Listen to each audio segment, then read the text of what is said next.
DRG Kids. கதை வித்தியாசமான குடும்பம். மகிஷ்மதி அப்படிங்கிற ஒரு ஊரு இருந்துச்சு. அங்க ஒரு குடும்பம் இருந்துச்சு. அங்க திருமணமான 3 ஜோடிகள் இருந்தாங்க. இந்த குடும்பத்துல இருந்த மருமகள்கள் எல்லாரும் எப்பவும் ஒத்துமையா இருந்தாங்க. ஆனா அண்ணன் தம்பிகளுக்கு 3 பேருக்கும் எப்போ ஒருத்தர்னா ஒருத்தர் ஆகாது. அதனால குடும்பமே சோகமா இருந்துச்சு.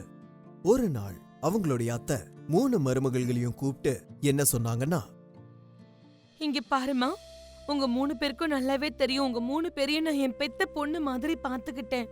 இந்த குடும்பம் எப்பவும் ஒற்றுமையா இருக்கணும்னு தான் நான் ஆசைப்படுறேன். ஆனா இனிமே இந்த குடும்பத்தை பாத்துக்க வேண்டிய பொறுப்பு உங்க 3 பேர்கிட்டயும் தான் இருக்கு. சரிங்க அத்தை, நீங்க சொன்னது எங்களுக்கு புரிஞ்சுது. கண்டிப்பா நீங்க சொன்ன மாதிரியே நாங்க செய்றோம். இங்க பாருங்க, உங்க 3 பேருக்கும் தெரியாதது ஒண்ணும் இல்ல. அண்ணன் தம்பிங்க 3 பேருக்கும் ஏதாவது ஒரு பிரச்சனை வந்துகிட்டே தான் இருக்கு. நான் என்ன விரும்புறேன்னா, நீங்க 3 பேரும் ஒரு விஷயம் பண்ணுங்க. அவங்க மறுபடியும் ஒற்றுமையா இருக்கிற மாதிரி பண்ணுங்க. அவங்க 3 பேருக்கும் சொல்லி புரிய வைக்க நான் எவ்வளவோ முயற்சி பண்ணி பாத்துட்டேன். ஆனா அவங்களுக்குள்ள இருக்கிற பிரச்சனை தினமும் அதிகமாகிட்டே தான் போயிட்டு இருக்கு. இதுக்கு முன்னாடி மாதிரியே எப்பவும் நம்மளுடைய குடும்பம் ஒற்றுமையா சந்தோஷமா இருக்கணும்னு நான் ஆசைப்படுறேன். என்னுடைய விருப்பமும் அதேதாமா. இந்த வயசுல என்னுடைய பசங்க சண்டை போறத சுத்தமா என்னால பார்க்கவே முடியல. எனக்கு மனசு வருத்தமா இருக்கு. அவங்க 3 பேருக்குள்ளயும் அப்படி என்ன பிரச்சனைன்னு இப்ப வரைக்கும் புரியல. சின்ன வயசுல ஒருத்தர் மேல ஒருத்தர் அன்பா இருந்தாங்க. இப்பவும் அவங்க மனசுக்குள்ள அந்த அன்பு அப்படியே இருக்குன்னு தான் தோணுது. ஆனா அவங்களுக்குள்ள எதுவும் சொல்லிக்க முடியாத சில விஷயங்கள் இருக்கு. அதனாலதான் இந்த பிரச்சனையில வருதுன்னு நான் நினைக்கிறேன். 3 பேரும் அவங்க மனசுல இருக்கிற விஷயங்களை வெளியே சொல்லாத வரைக்கும் அப்புறம் அவங்களுக்குள்ள இருக்கிற பிரச்சனைகளுக்கு தீர்வே கிடைக்காது. ஆமா, உண்மைதான். நீங்க சொல்றது சரிதான். நீங்களும் மாமாவும் என்ன ஆசைப்படுறீங்களோ அதேதான் நடக்கும். 3 பேரும் அங்கிருந்து வந்து சமையல் அறையில கொஞ்ச நேரம் அமைதியா இருந்தாங்க. அப்ப ஏதோ யோசிக்கிறாங்க. அத்தையும் மாமாவும் சொல்றது சரிதான். 3 பேருக்குள்ள பிரச்சனை அதிகமாயிட்டே தான் இருக்கு. நாம ஏதாவது பண்ணி ஆகணும். ஆமா, நீங்க சொல்றது சரிதான்க்கா. அவங்களை இப்படி பாக்கும்போது மனசுக்கு வருத்தமா தான் இருக்கு. அக்கா, நம்ம என்ன பண்றதுன்னு முதல்ல சொல்லுங்க. 3 பேரும் யோசிக்கிறாங்க. அக்கா, என்கிட்ட ஒரு யோசனை இருக்கு. ஹா, என்னது அது? சொல்லு. அப்படி என்ன யோசிச்சிருக்க? சீக்கிரமா சொல்லு. நான் என்ன நினைக்கிறேன்னா, 3 பேரையும் சேர்த்து வச்சு ஒரே அறையில பூட்டி வச்சிடலாமா? பூட்டி வச்சுட்டு அவங்களுக்குள்ள இருக்கிற பிரச்சனைய தீர்த்துக்க சொல்லிடலாம். அதுவும் சரிதான். உன்னோட யோசனையும் நல்லாவே இருக்கு. ஆனா இதனால பிரச்சனை இன்னும் அதிகமாயிடுச்சுனா? இதோ பாருங்கக்கா, 3 பேரும் அவங்க மனசுல இருக்கிற பிரச்சனைய வெளியில சொல்ற வரைக்கும் இது முடியாது. அது வரைக்கும் அவங்க ஒருத்தர் மேல ஒருத்தர் கோவப்பட்டுக்கிட்டே இருப்பாங்க. வீட்லயும் இன்னும் அதிகமா சண்டை நடக்க ஆரம்பிச்சிரும். அவங்க மனசுக்குள்ள இருக்கிற வருத்தத்தை ஒருத்தர்கிட்ட ஒருத்தர் சொல்லிக்கிற வரைக்கும் நாம அவங்கள வெளியில விட போறது இல்ல. என்ன சொல்றீங்க? இதெல்லாம் சரிதான். ஆனா ஒரே அறைக்குள்ள அவங்களை எப்படி அனுப்புறது? ராணி இத பத்தி கொஞ்ச நேரம் யோசிக்கிறாங்க. ராகேஷ உள்ள நான் அனுப்புறேன். நான் சரியான நேரத்துக்கு ரமேஷா உள்ள அனுப்பிடுறேன். என் மேல எனக்கு நம்பிக்கை இருக்கு. சுனில நானும் கரெக்டான டைம் காமிச்சிடுறேன். இத நாம பண்ணியே ஆகணும். 3 பேரும் சேர்ந்து ஒரு நேரத்தை முடிவு பண்றாங்க. அதுக்கப்புறம் அவங்களோட வேலைய ஆரம்பிக்கிறாங்க. இங்க பாருங்க, ஸ்டோர் ரூம்ல இருந்து சமைக்கிறதுக்கு பொருட்கள்லாம் வேணும். வாங்க போய் எடுத்துட்டு வரலாம். சரி வா, உனக்கு நான் உதவி பண்றேன். அறைக்குள்ள போனதுக்கு அப்புறம் ராணி ராகேஷ உள்ள வச்சு அந்த கதவை பூட்டிடுறாங்க. ராணி, என்ன பண்ற?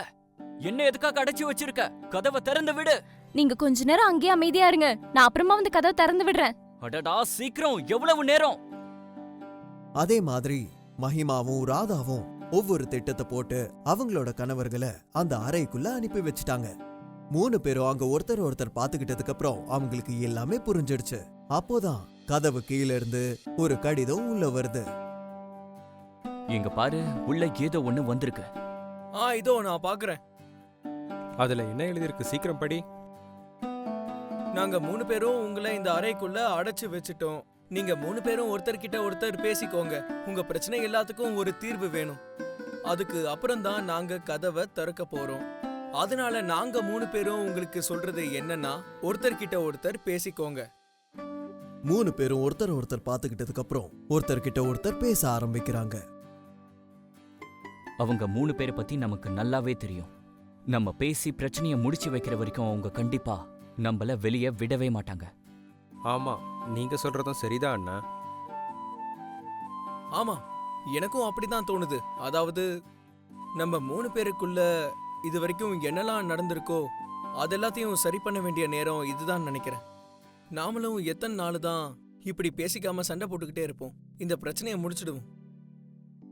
நான் என்னோட வேலையில ரொம்பவே பிஸியா இருக்கேன். அதுக்குன்னு உங்க 2 பேரோட ஒத்து போகாதுன்னு கிடையாது. உங்க 2 பேரோட வளர்ச்சியை பத்தி எனக்கு சந்தோஷம்தான். ஆனா சில நேரத்துல தான் என்னோட வேலையால எனக்கு கோபம் வந்துடும். அந்த கோவத்தை உங்க மேல காட்டிடுவேன். ஆமா, நானும் என்னோட வேலையில பிஸியா இருக்கிறதுனால தான் உங்ககிட்ட பேச முடியல. நாம ஒருத்தர்கிட்ட ஒருத்தர் பேசிக்காம இருக்கிறதால நம்ம பக்கத்து வீட்டுக்காரங்க நமக்குள்ள எப்படியாவது சண்டையை மூட்டி விட பாக்குறாங்க. ஆமா அண்ணா, நீங்களும் எத்தனை நாளைக்கு இதே மாதிரி சொல்லிக்கிட்டே இருப்பீங்க? என்ன சொல்ற? அண்ணா, நம்ம எல்லாருக்குமே வேலை இருக்கு, அப்பாவும் வேலை செஞ்சுக்கிட்டு இருக்காரு. ஆனா அந்த கோவத்தை நம்ம வீட்டில் காட்டுறது எந்த அளவுக்கு நியாயம்? அங்க இருக்கிற கோவத்தை நம்ம வீட்டில் கொண்டு வந்தா வீட்டில் இருக்கிற நிம்மதியை நம்ம இழந்துருவோம். உண்மை என்னன்னா, உங்க கோவத்து மேல உங்களுக்கே கண்ட்ரோல் இல்லை. ஆமா, சுனில் சொல்றதும் உண்மைதான்னா. நீங்க சின்ன வயசுல எல்லாம் இவ்ளோ கோவப்பட்டதே இல்ல. ஞாபகம் இருக்கா, நம்ம சின்ன வயசுல 3 பேரும் எப்பவும் அன்பா ஒத்துமையோட இருப்போம். நான் சேட்டை பண்ணி அப்பா என்ன அடிக்க வரும்போதெல்லாம் உங்களுக்கு ஞாபகம் இருக்கா? எப்பவும் நீங்க தான் வந்து என்ன அப்பா கிட்ட இருந்து காப்பாத்துவீங்க. ஆமா அண்ணா, நாங்க 2 பேரும் உங்களை பார்த்து தான் உங்ககிட்ட இருந்து நிறைய விஷயங்களை கத்துக்கிட்டோம். ஆனா நீங்க திடீர்னு இப்படி மாறிட்டீங்களேண்ணா. நீ சொல்றது உண்மைதான். எனக்குள்ள வந்த இந்த மாற்றத்தை என்னாலேயே உணர முடியல. சின்ன வயசுலயே பொறுப்பேத்துக்க ஆரம்பிச்சிட்டேன்ல. உங்க 2 பேரையும் எனக்கு ரொம்ப ரொம்ப பிடிக்கும். உங்க 2 பேருக்கும் ஏதாவது பிரச்சனைனா என்னால பாத்துக்கிட்டு இருக்க முடியாது. எல்லா பொறுப்பையும் ஏத்துக்கிட்டதுக்கு அப்புறம் எல்லாமே எப்படி மாறிடுச்சுன்னு எனக்கு சுத்தமா தெரியல. அண்ணா, அப்ப நம்ம சின்ன பசங்க, ஆனா இப்போ பெரியவங்களாயிட்டோம். நாங்க பெரியவங்களாகிறது மட்டும் இல்ல, உங்களுக்கு இருக்கிற பொறுப்புகள்லயும் நாங்க பங்கெடுத்துக்க போறோம். ஆமா அண்ணா, உங்க கூட சேர்ந்து வேலை செய்யறது எங்களோட கடமை இல்லையா? நாம எல்லாரும் சேர்ந்து வேலை செய்யணும், இல்லனா யாராலையும் சந்தோஷமா இருக்கவே முடியாது. ஆனா நான் உங்க 2 பேரும் மேலயும் இவ்வளவு பாரத்தை வைக்க விரும்பல. ஏன்னா நீங்க 2 பேரும் என்னோட தம்பிங்க. அண்ணா, நாங்க எப்பவும் உங்களை விட சின்னவங்களா தான் இருப்போம். ஆனா வீட்டையும் வீட்டோட பொறுப்பையும் பார்த்துக்க வேண்டியது எங்களுக்கும் இருக்கிற கடமை தானே. எங்களோட கடமையை தயவு செஞ்சு செய்ய விடுங்களேன். ஆமாண்ணா, ஒருவேளை இந்த வேலையில இருக்கிற பாரத்தை நம்ம 3 பேரும் சேர்ந்து பகிர்ந்துக்கிட்டோம்னா யாருக்குமே இது கஷ்டமா இருக்காது. இன்னொரு விஷயத்தை யோசிச்சு பாருங்க, நீங்களும் இவ்ளோ கவலைப்பட வேண்டிய தேவையே இருக்காது. அது மட்டும் இல்லாம வீட்லயும் நிம்மதியா இருப்போம். யோசிச்சு பாருங்களேன், வீட்ல மறுபடியும் எல்லாருமே சந்தோஷமா இருப்பாங்க. இப்படி கோவப்பட்டா யாருக்கும் நல்லதில்ல. நம்ம குடும்பம் எப்பவுமே சோகமா தான் இருக்கும். நீங்க 2 பேரும் இவ்வளவு வளர்ந்துட்டீங்கன்னு எனக்கு தெரியாம போயிடுச்சு.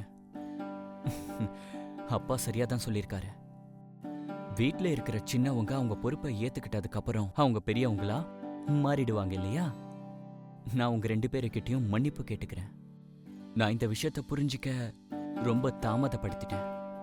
3 பேரும் ஒருத்தர் கட்டி பிடிக்கிறாங்க. 4 மணி நேரத்துக்கு அப்புறம் 3 பேரும் கடிதத்தை எழுதி கதவு கீழே இருந்து வெளியே தள்ளி விடுறாங்க. பெரிய மருமக அத படிக்கிறாங்க. நாங்க 3 பேரும் ஒருத்தர்கிட்ட ஒருத்தர் பேசிக்கிட்டோம். எனக்கு நம்பிக்கை இருக்கு, இனிமே நாங்க 3 பேரும் சண்டை போட்டுக்கவே மாட்டோம். இது நாங்க 3 பேரும் கொடுக்கற உறுதி. ராதா வந்து கதவை திறக்கிறாங்க. திருமணமான 3 ஜோடிகளும் ஒருத்தர் பார்த்துக்கிட்டு சந்தோஷப்படுறாங்க. எல்லாரும் ஒன்னா சேர்ந்து படிக்கட்டு இறங்கி கீழே போறாங்க.